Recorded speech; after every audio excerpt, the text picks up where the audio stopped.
Binigay mo na yan, bakit mo pa babawiin? Dito tayo nagkaroon ng maraming mga bashers na hindi po nila nagustuhan yung ating sinabi.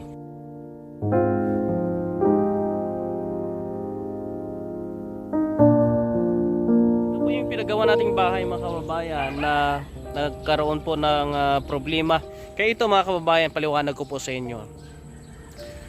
Itong pamilya nito ay nakatira dati sa may barangay 3. Nagkaroon sila ng problema doon sa tinirhan nilang bahay at lupa at pinapalaya sila doon. Sinagip po natin sila, bago sila palayasin ay naghanap tayo ng lupa na pwedeng mapagpatayuan ng kanilang bahay. At meron pong taga rito din po sa Sipalay ang nag-offer na doon na lang ipatayo yung bahay nila. Kaya po itong area nito, bago natin itinayo yung bahay, dinala natin dito si Kuya Jewel kung ito po ba ay magugustuhan po nila. Kasi malayo po ito doon sa sentro. Ang mga anak ni Kuya Jewel ay nasanay po na nandoon sa sentro. Kasi dati nung natagpuan natin yan, ay naglilimos sila doon sa 7-Eleven, sa mga tao, sa merkado. Yan po ang trabaho ng kanyang mga anak. Kaya ho ito ay nag-decide si Kuya Jewel na okay dito. Kaya dito namin tinayo yung bahay. Bago natin itinurn over sa kanila, pinaliwanag natin sa kanila na ang bahay na ito ay hindi pwedeng ibenta kung ayaw na nila. Ang bahay na ito ay hindi pwedeng ibigay sa iba. Kung sila po ay umalis at ayaw nila sa bahay, tayo po ay may karapatan dito. Dahil ang lupa is a private, hindi tayo pwedeng maglagay ng ibang tutulungan dito sa lupa na ito kasi meron din po problema sa lupa. Kaya po mga kababayan, nakikita po natin ilang beses natin silang kinausap kung ano po ang plano nila, as in wala na talaga silang hindi na sila interesado dito sa lugar na ito at tuluyan na nilang iniwan ang bahay. Sa atin naman po mga kababayan, kami po ng aking mga sponsors na katulong po dito, ayaw namin na masayang yung mga ganito. Ang ginamit po nating materialis po dito mga kababayan ay mga parlance. Kung nakikita namin na kaya pang pakinabangan ng iba para hindi masayang ay gagawin namin. Kaya po nakapagsabi po ako na kunin na lang namin yung bahay kaysa masayang at mabulok lang dito sa area na ito mga kababayan. Naway maintindihan nyo po. Ngayon, lalapit po ako doon para mapakita ko uli sa inyo kasi dati napakita ko po yan na puno na ng damo. Kaya ngayon, nandito ako dahil meron tayong prospect na pwedeng mapagbigyan po dito mga kababayan. Yung nakikita nyo pong na vlog natin sa isang bangin, yung bahay ng isang senior, napakadelikado din po yun dahil nasa bangin. Ngayon mga kababayan, ito ay pwede pang magamit yung materialis na ito para ipagawa doon. Kaya ho, ang hinihintay lang po natin ngayon yung budget. Magkaroon tayo ng budget para ipademolish ito and then ipahakot, dalhin doon sa barangay 4 at buuhin uli mga kababayan. Sa ngayon hindi pa natin magawa dahil wala tayong budget po mga kababayan. Samahan nyo ako at lapitan natin yung bahay. Kita nyo naman ang area po mga kababayan is puno na ng damo. Masukal na po mga kababayan. Kung makita nyo po sa last na ating update dito is masukal din po mga kababayan, no? Pero nung nandito sila ay malinis ito mga kababayan, yung area na ito. Kaya ito na po yung bahay na papakinabangan pa po. Siguro nilinisan ito ni Kuya Rini, yung kapitbahay po nila dito. Yan. Ito ay mapakinabangan na pa po yan mga kabayan. No? At tingnan natin, no? Try ko munang kausapin sila uli. No? Si Kuya Jewel kung bigyan natin sila ng pagkakataon muli, no? Isang pagkakataon pa kasi pang 5 na, no? Ano ba talaga ang plano nila? Kasi ang plano talaga natin dito is sirain na natin to at buuhin uli po mga kababayan, no? Para sa isang senior citizen na ating matulungan. Kung makikita yung loob po mga kabayan, no?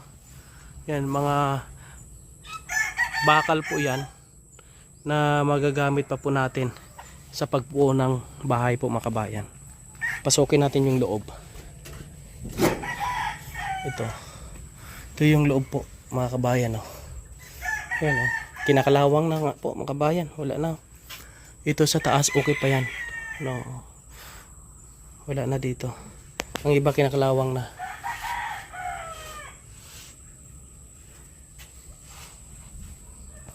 Sayang kasi yan, oh. Tingnan mo naman. Halos mga bakal po yan. Wala ka pong makitang kahoy dito. Ganun din. Wala kang makitang kahoy. Babaklasin lang po yung dingding yan. Pero ingat din siguro. Kasi hardiplex pong mga dingding nito. Mga basag-basag po, no, mga kabayan. At sa likod. Sayang kasi yung materialis nito. Pero kung ito ay kailangan pala lang kay Joel, interesado po sila dito uli at kausapin tayo, eh mabigyan natin sila ng pagkakataon, no? Okay pa ito. Kita mo naman. Dito kasi sa area, ang layo lang talaga ng pagkakitaan kasi kay Joel, meron siyang sidecar yung binigay din po natin para panghanap buhay po nila. At malayo daw ho mga kabayan, no, dito. Ang napag-usapan naman namin dati na sabi niya doon na muna sila mag-stay sa sentro and then bibisitahin nila ito, linisan lang nila. Pero dumating sa punto ng kabayan na as in mabot na ng ilang buwan hindi nila pinupuntahan, hindi binibisita. Eh dati punong-puno na yan ng ng damo. Pinasok na yung damo, nislinisan lang siguro dito ng pitbahay. Sayang ito mga kabayan, eh. Ang lupa kasi meron din pong problema ito. Kaya siguro ay kailangan talaga tanggalin na lang yung bahay din dyan.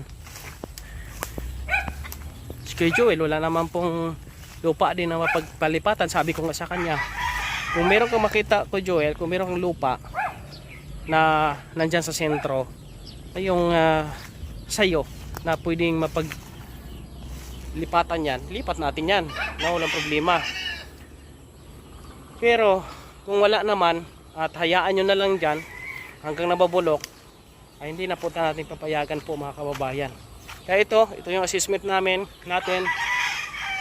na siguro ay sirain na lang po natin yan kaysa mabulok yan at itulong sa iba, kaysa naman darating yung panahon na paalisin din ng makabayan o ipaalis din na may-ari ng lupa, no? Kasi yung dating lupa, may-ari ng lupa is may pangalawa pang may-ari, kaya medyo komplikado. Kaya ito yon, tanggalin na lang natin dyan para kinabangan po. Sa inyong opinion mga kababayan, tama po ba na alisin na lang natin dito kaysa mabulok itong mga materyales na ginamit natin sa bahay?